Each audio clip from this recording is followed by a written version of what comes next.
Hi, faceless ആണ്. കോഴിക്കോട് നടന്ന അതിക്രൂരമായ ഒരു കൊലപാതകമാണ് 2-3 ദിവസങ്ങളായിട്ട് നമ്മളെ അലട്ടുന്നത്. 50 വയസ്സുകാരിയായ സുബൈദയെ അവരുടെ സ്വന്തം മകൻ ആഷിഖ് വെട്ടിക്കൊലപ്പെടുത്തി. സുബൈദ ബ്രെയിൻ ട്യൂമർ ശസ്ത്രക്രിയയ്ക്ക് ശേഷം സഹോദരിയുടെ വീട്ടില് വിശ്രമത്തിലായിരുന്നു. അവര് സഹോദരിയുടെ വീട്ടിലേക്ക് മാറാൻ തന്നെ കാരണം ഈ പറയുന്ന ആഷിഖാണ്.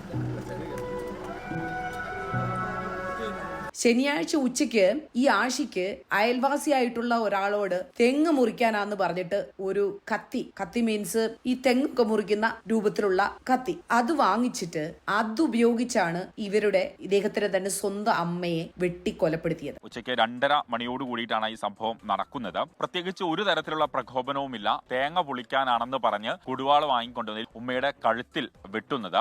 ശബ്ദം കേട്ട് നാട്ടുകാരെല്ലാം ഓടിയെത്തി ആഷിക്കിനെ പിടികൂടിയിട്ട് താമരശ്ശേരി പോലീസിന്റെ കയ്യിൽ ഏൽപ്പിക്കുകയാണ്. ഈ അറസ്റ്റ് സമയത്ത് ആഷിക്ക് പറഞ്ഞ ഒരു കാര്യമുണ്ട് അവിടെ ഉള്ളവരോട്: എന്നെ ജനിപ്പിച്ചതിനുള്ള ശിക്ഷയാണ് ഞാൻ അവർക്ക് കൊടുത്തത്, അതിന്റെ ശിക്ഷ കൊലപാതകമാണ്, ഞാൻ അത് നടപ്പാക്കിയത്. ഇതിൽ നിന്നും ഏതു തരത്തിലുള്ള മയക്കുമരുന്നാണ് ഉപയോഗിച്ചത്, അങ്ങനെ എന്തെങ്കിലും ഉപയോഗിച്ചിട്ടുണ്ടോ എന്നതടക്കമുള്ള കാര്യങ്ങളിൽ ഇതുവരെയും പോലീസിന് വ്യക്തമായ മറുപടി കിട്ടിയിട്ടില്ല. കൂടുതൽ പ്രതികരിക്കാൻ പ്രതി തയ്യാറാകുന്നില്ല എന്നാണ് പോലീസ് അറിയിക്കുന്നത്.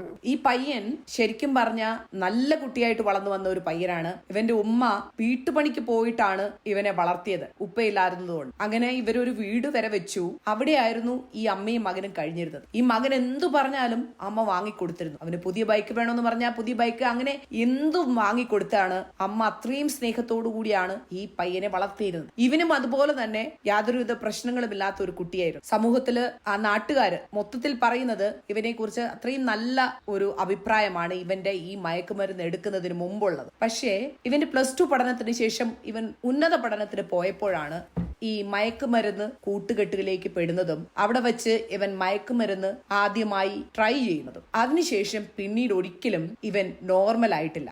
ഈ മരുന്നാടി തുടങ്ങിയതിന് ശേഷം ഇവിടെ അടിയാണ്. വന്നാല് കച്ചറ ഉണ്ടാവും. ഉമ്മനെ പ്രാവശ്യം അടിച്ച് ശരിയാക്കി മുഖത്ത് ചൂടുവെള്ളം ഒഴിച്ചിട്ട് ഓന് പിന്നെ അടിവാരത്തുനിന്ന് കുറച്ച് ആളുകളും കൂടി വന്നിട്ടാണ് ഹോസ്പിറ്റലിൽ കൊണ്ടുപോയത്. പലപ്പോഴും ഈ അമ്മയെ ഇവൻ മയക്കുമരുന്ന് മേടിക്കാനുള്ള പൈസയ്ക്ക് വേണ്ടി പല രീതിയിൽ ബുദ്ധിമുട്ടിച്ചിട്ടുള്ള ആളാണ്. ഇതിനു മുമ്പും കത്തി കാണിച്ച് ഭീഷണിപ്പെടുത്തുകയും അമ്മേനെ ഉപദ്രവിക്കുകയും ഒക്കെ ചെയ്തിട്ടുള്ള ആളാണ് ആഷിഖ്. എന്താണെങ്കിലും അതിന്റെയൊക്കെ ഭാഗമായിട്ടാണ് ഈ ഡി അഡിക്ഷൻ സെന്ററിൽ ഈ പയ്യനെ കൊണ്ടുവന്ന് ആക്കിയത്. അത് നാട്ടിലൊക്കെ കുറെ സ്ഥലത്ത് കൊണ്ടു നടന്നു. അവിടെ ഒന്നും ഇവൻ രക്ഷപ്പെടാതായപ്പോ ബാംഗ്ലൂരിൽ ഒരു പ്രത്യേക സ്ഥലമുണ്ട് എന്ന് പറഞ്ഞ് അവിടേക്ക് കൊടുത്തുവിട്ട് നന്നാക്കാൻ വിട്ടതാണ്. പക്ഷെ ഇവൻ അവിടുന്നും യാതൊരുവിധ ഫലങ്ങളും ഇല്ലാതെ പുറത്തിറങ്ങി വന്ന് ഇപ്പോ ഈ പരിപാടി ചെയ്തിരിക്കുന്നു. എന്താണെങ്കിലും ഇക്കാര്യത്തിൽ അന്വേഷണം പുരോഗമിക്കുകയാണ്. കൂടുതൽ വിവരങ്ങൾ അടുത്ത ദിവസങ്ങളിലായിട്ട് പുറത്തു വരും. പക്ഷെ വളരെ ദാരുണമായ ഒരു സംഭവമാണ്. കാരണം അവരുടെ അർബുദ രോഗത്തിന് ചികിത്സയിലായിരുന്നു.